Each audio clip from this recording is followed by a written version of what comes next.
আসসালামু আলাইকুম। আমের ভর্তা করছি।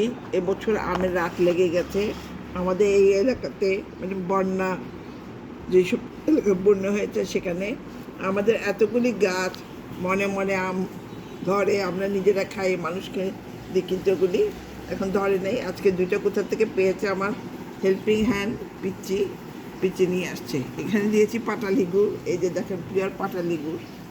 এখানে ধনিয়া পাতা, এটা চিলি ফ্লেক্স, মানে গুঁড়ো করে রেখেছি, আর লবণ দিয়ে মাখবো, মেখে ভাত দিয়ে খাবো।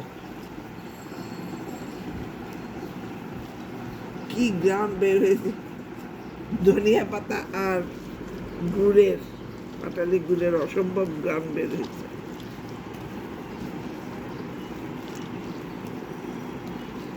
রসুন দেন না? এগুলো অল্প, বুঝো না, একদিন বেশি করে বানালে, দুইটা ছোট। হ্যাঁ একদিন বেশি করে বানালে তাহলে খাবো আর কি। এই যে জিভে পানি পড়ছে, একটু দেখান। আমার তো জিভে পানি পড়ে ফেলতেছে। এই যে হয়ে গেল আমের ভর্তা। এগুলি অসাধারণ খেতে, সবাই পছন্দ করে। ধন্যবাদ।